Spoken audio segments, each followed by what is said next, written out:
नमस्कार, मैं रचना शर्मा चढ़ती कला टाइम टीवी देख रहे सभी दर्शकों का स्वागत करती हूं। आप देख रहे हैं हरियाणा न्यूज। समाचारों की शुरुआत से पहले एक नजर आज की मुख्य सुर्खियों पर।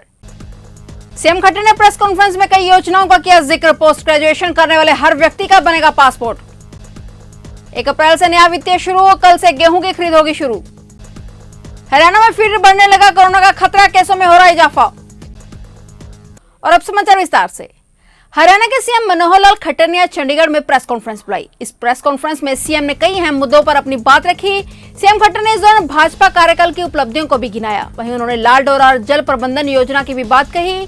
इसके अलावा हरियाणा के मुख्यमंत्री मनोहर लाल खट्टर ने बुधवार को यह घोषणा की है कि हरियाणा में पोस्ट ग्रेजुएशन करने वाले हर छात्र का अब निःशुल्क पासपोर्ट बनाया जाएगा। सीएम ने बताया कि सरकार की इस पहल के बाद अब तक 6,800 छात्रों के पासपोर्ट बनाए जा चुके हैं। मुख्यमंत्री ने बताया कि हरियाणा में कॉलेज विद्यार्थियों के निःशुल्क पासपोर्ट के लिए अभी जो योजना चलाई जा रही है, उसी योजना के तहत स्थानांतरण करने वाले हर छात्र का पासपोर्ट तैयार किया जाएगा। सीएम ने इस कॉन्फ्रेंस में कई अहम मुद्दों पर बात की। भारत को फ्रांस से राफेल लड़ाकू विमान मिलने का सिलसिला जारी है। इसी कड़ी में बुधवार को भारत को 3 और राफेल लड़ाकू विमान मिलने वाले हैं, जो अंबाला में गोल्डन एरो स्क्वाड्रन का हिस्सा होंगे। फ्रांस से उड़ान भरने के बाद तीनों लड़ाकू विमान यूएई के रास्ते आएंगे, जहां उन्हें हवा में ईंधन भरने की सुविधा मिलेगी। शाम करीब 7 बजे तीनों ही राफेल विमान गुजरात पहुंचेंगे। इन 3 राफेल के मिलने के साथ ही अब गोल्डन एरो स्क्वाड्रन में राफेल की कुल संख्या 14 हो जाएगी। 4 माह से दिल्ली की सीमाओं पर डेरे डाले बैठे किसानों का धरना अब भी जारी है। इस बीच संयुक्त किसान मोर्चा के नेताओं ने मन से आंदोलन को मजबूत करने के लिए नई रणनीति का खुलासा भी किया है। ज्यादा से ज्यादा युवाओं को आंदोलन से जोड़ने व कानून पर चर्चा के लिए किसानों ने अब देश के कृषि विश्वविद्यालयों को और रुख करने का फैसला किया है।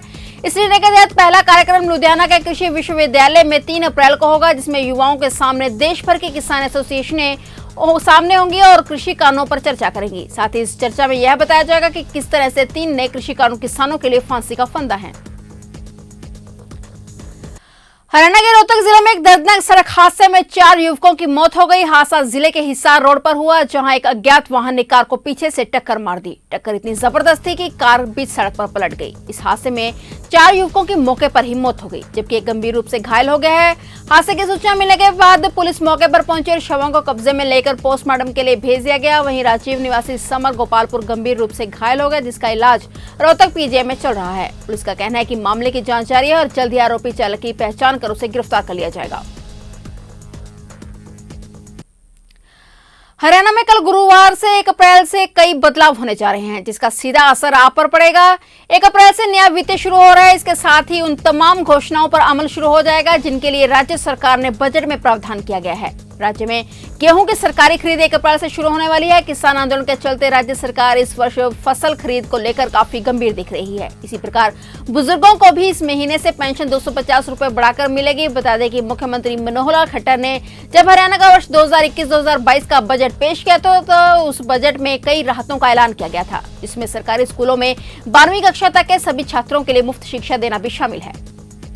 एक बार फिर से हरियाणा में कोरोना का खतरा बढ़ रहा है। ऐसे में स्वास्थ्य विभाग अलर्ट हो गया है। बावजूद इसके लोगों में कोरोना का भय नहीं है। प्रशासन द्वारा बिना मास्क के चालान काटे जा रहे हैं, लेकिन लोग हैं कि मानते ही नहीं। हरियाणा में महामारी के केसों में लगातार इजाफा हो रहा है। प्रदेश में 24 घंटे में 980 यानी 1000 के करीब मामले सामने आए, जिससे हरियाणा में संक्रमित मरीजों की कुल संख्या 2,99,694 तक पहुंच गई है। इस अवधि में 4 लोग मौत के मुंह में समा गए। हालांकि इस दौरान 851 मरीज ठीक भी हुए, जिससे प्रदेश में महामारी को मात देने वाले लोगों की संख्या 2,70,110 पर पहुंच गई है। हरियाणा में वायरस के कारण कुल 3,147 मौतें भी हो चुकी हैं, जबकि 9,437 मरीजों का हरियाणा के विभिन्न अस्पतालों में इलाज जारी है। पुलिस के कड़े पहरे के बीच बुधवार सुबह उप मुख्यमंत्री दुष्यंत चौटाला लघु सचिवालय पहुंचे। कष्ट निवारण समिति की बैठक में लोगों की समस्याएं सुनी, लेकिन यहां किसानों ने उनका जबरदस्त विरोध भी किया। उन्हें काले झंडे दिखाए। लघु सचिवालय में अंदर मीटिंग चल रही थी, वहीं किसानों ने लघु सचिवालय गेट पर उनका पुतला फूका। उप मुख्यमंत्री दुष्यंत चौटाला आर्य कॉलेज के ग्राउंड से हेलीकॉप्टर से पहुंचे। वहां से उन्हें कार से लघु सचिवालय ले जाया गया। कॉलेज से लेकर लघु सचिवालय के दोनों गेटों तक पुलिस का पहरा रहा। इस दौरान लघु सचिवालय के बाहर फ्लाईओवर के नीचे खड़े किसानों ने उप मुख्यमंत्री को काले झंडे दिखाए। यहाँ किसानों ने उनका पुतला भी जलाया और जमकर नारेबाजी की। कलायत में लड़कियों के लिए पहला गुरुकुल खोला गया है। द गर्ल्स गुरुकुल विद्यालय की विशेष बात यह है कि इसमें पढ़ने वाली लड़कियों को किताबों और बैग का बोझ नहीं उठाना पड़ेगा। इस संबंधी गुरुकुल के संस्थापक राजेंद्र ने प्रेस कॉन्फ्रेंस के दौरान बताया कि लड़कियों की शिक्षा को बढ़ावा देने और किताबों व बैग का बोझ घटाने के लिए यह प्रयास किया गया है। उन्होंने बताया कि लड़कियों को पढ़ाई के लिए किताबें गुरुकुल की लाइब्रेरी से ही दी जाएंगी। यही नहीं, यह गुरुकुल क्षेत्र में लड़कियों की शिक्षा के क्षेत्र में एक मील का पत्थर साबित होगा। उसके टूथ ब्रश, पेस्ट, साबुन, तेल, शैम्पू एटसेट्रा सब कुछ फ्री है। इवन स्पोर्ट्स की ड्रेस भी इसके अंदर ही इंक्लूड है, वो भी फ्री है।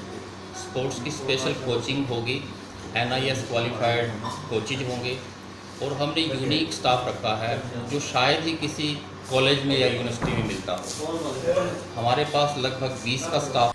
कल से हरियाणा भर की मंडियों में गेहूं की खरीद शुरू होने जा रही है, जिसे लेकर भारतीय किसान यूनियन के जिला अध्यक्ष यशपाल राणा व मंडी एसोसिएशन के प्रधान सत्यनारायण की ओर से निसिंग मंडी का दौरा किया गया। इस दौरान मंडी में किए गए खरीद प्रबंधों का जायजा लिया गया और मंडी में खरीद प्रबंधों का जायजा लेने के बाद मार्केट कमेटी सचिव बलवान सिंह ने कहा कि मंडी में किसानों और आढ़तियों को हर प्रकार की सुविधा मुहैया करवाई जाएगी और किसानों को अपनी फसल बेचने में कोई भी परेशानी नहीं आने दी जाएगी।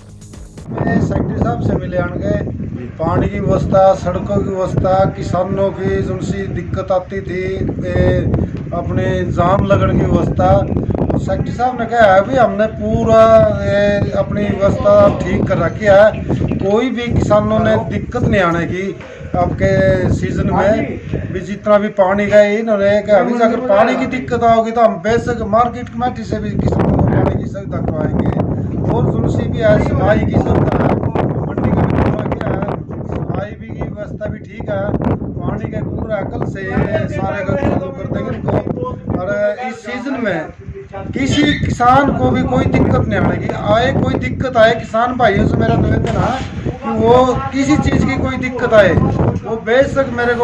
हरियाणा में 2019 के विधानसभा चुनाव के बाद से सुस्त पड़ी आम आदमी पार्टी किसानों के बूते एक बार फिर से अपना आधार बनाने की तैयारी में है। इसके लिए पार्टी सुप्रीमो और दिल्ली के मुख्यमंत्री अरविंद केजरीवाल ने जाट बहुल्य इलाका जींद को चुना है। आम आदमी पार्टी ने 4 अप्रैल को जींद के सेक्टर 9 स्थित हुड्डा मैदान में किसान महापंचायत करने का फैसला किया है। दिल्ली के मुख्यमंत्री अरविंद केजरीवाल जींद में किसानों की महापंचायत का आयोजन कर न केवल सरकार पर 3 कृषि कानूनों को वापस लेने का दबाव बनाने जा रहे हैं, बल्कि प्रदेश की जनता को यह संदेश देने की कोशिश में है कि आम आदमी पार्टी हरियाणा में अपनी राजनीतिक हिस्सेदारी किसी सूरत में कम नहीं होने देगी।